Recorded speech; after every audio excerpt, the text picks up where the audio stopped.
Je suis le professeur Bekay Fall, donc je suis responsable du service de biologie de l'hôpital principal de Dakar. En même temps, je suis coordonnateur du comité PCI de l'hôpital, prévention et contrôle de l'infection.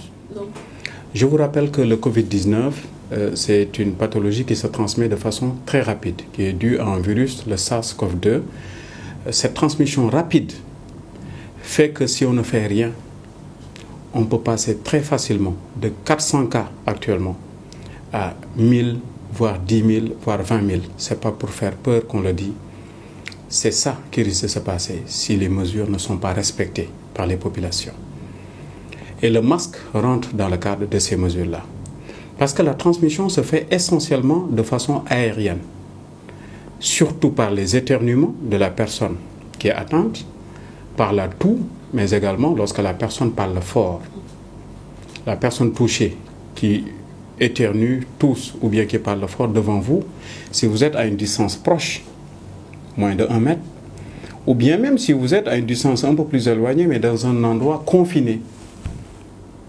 C'est pour cette raison que la toute première mesure, ce n'est pas les masques, c'est d'éviter les attroupements, que tout le monde respecte la distance. C'est la mesure de loin la plus importante. La transmission se fait sous forme de gouttelettes, on l'a dit et répété. Ces gouttelettes-là, généralement, tombent au sol avant d'atteindre la distance de 1 mètre. Quand on n'est pas dans un endroit trop fermé, où il n'y a pas l'air qui circule, ouvrez les fenêtres pour qu'il y ait de l'air qui circule. Ça, c'est important. Maintenant, une fois que toutes ces mesures sont déjà prises, il faut faire en sorte que les gouttelettes qui sont grosses à départ, qui partent, n'atteignent pas leur cible.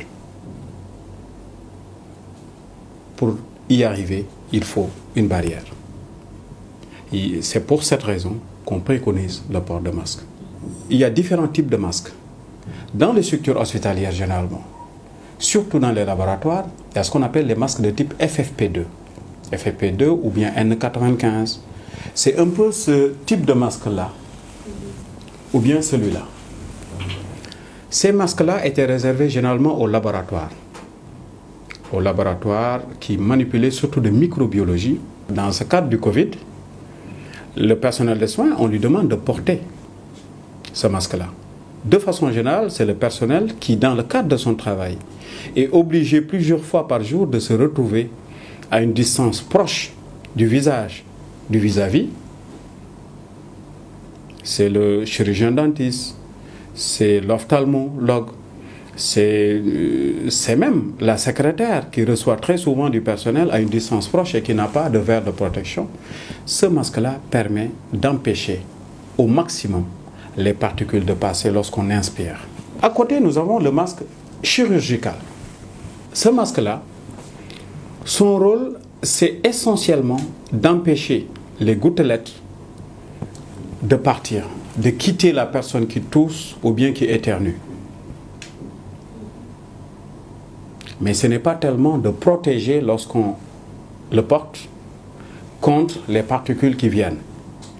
Si vous le portez et que vous êtes proche de quelqu'un d'autre qui ne porte pas ce masque-là, certes, ça va diminuer significativement la quantité de particules que vous auriez dû inhaler si vous n'aviez pas ça, ce masque-là, mais certaines peuvent passer.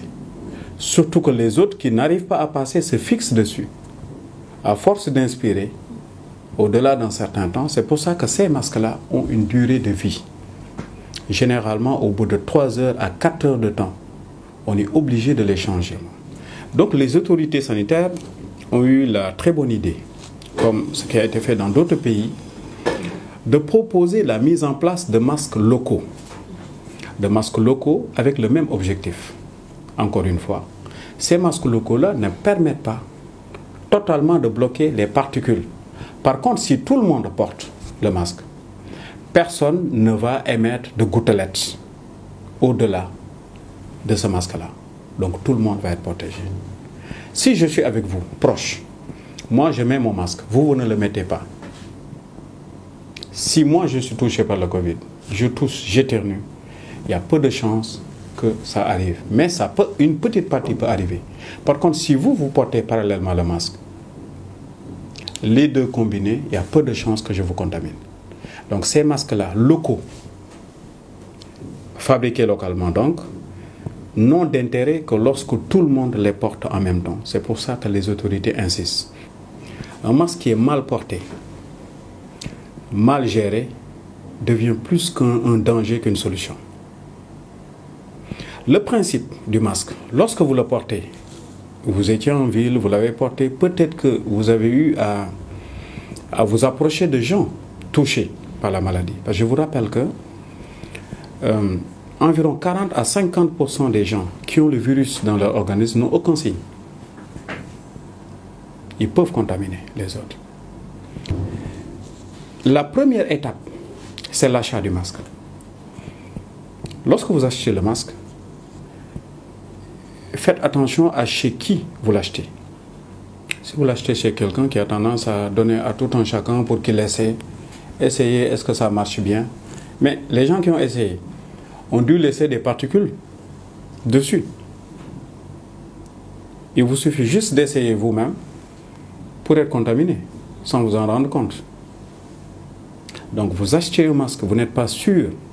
Autant que possible, achetez le masque dans des endroits sécurisés.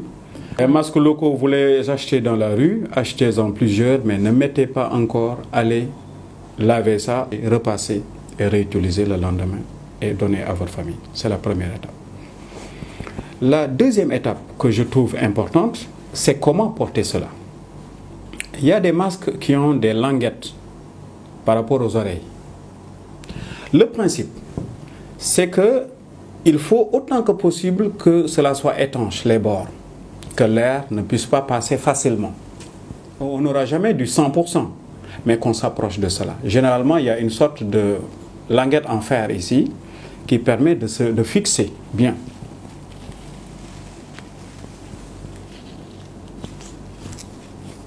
On fixe le menton, on s'assure que c'est bien fixé. Et pour enlever, vous faites comme ça.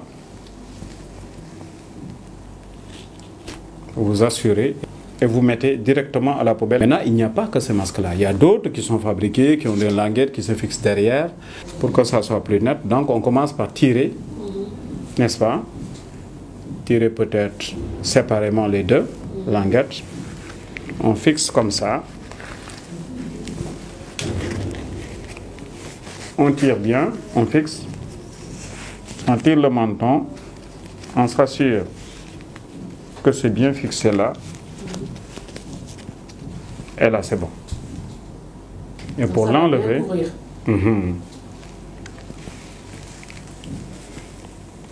on enlève comme ça, doucement, et on met directement à la poubelle, au bout des 4 heures de temps.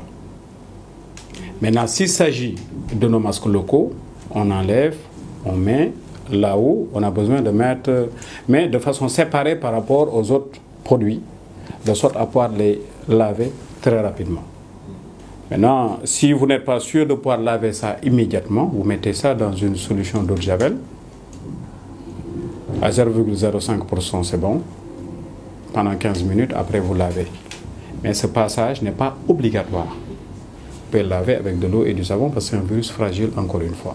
Nous sommes en guerre contre un virus invisible, mais qui se transmet de façon très très rapide, on ne le dira jamais assez. Donc nous devons continuer à être rigoureux par rapport à nos mesures barrières. Éviter les attroupements. On vous a dit que quelqu'un qui est touché peut contaminer son vis-à-vis s'il est tout proche. Mais si nous sommes plusieurs dans la salle, quelqu'un se met à crier, à tousser, à éternuer. C'est ça qui est arrivé en Italie, à l'occasion d'un match, d'une grosse cérémonie religieuse en France. Dans des salles où les gens étaient confinés, une seule personne peut contaminer 50 voire 100 en même temps. Donc ça, l'État a bien fait de proscrire cela. Il ne faudrait pas que les gens croient que le simple fait de porter un masque les protège. Le masque n'est qu'un élément qui vient se rajouter à toutes les autres mesures qui ont déjà été prises. La mesure la plus importante, encore une fois, étant cette distanciation sociale, y compris dans les bus, qu'on mette les masques, qu'on évite de parler dans les bus également, dans les transports de façon générale, ou bien là où il y a du monde, qu'on essaie de parler le moins possible pour faire barrière, pour protéger les autres surtout. Et en partie même se protéger soi-même. Pour qu'on y arrive, chacun doit protéger l'autre. Et encore une fois, que les gens qui ne sont pas obligés de sortir, de par leur travail, de par les urgences qu'ils ont à gérer, restent chez eux. Et que dans le travail également, que les gens évitent les déplacements inutiles. Tout déplacement peut être à risque. De la même façon qu'on doit éviter de toucher ce qu'on n'est pas obligé de toucher, de la même façon, on doit éviter d'aller là où on n'est pas obligé d'aller. S'il n'y a pas obligation, qu'on reste chez soi.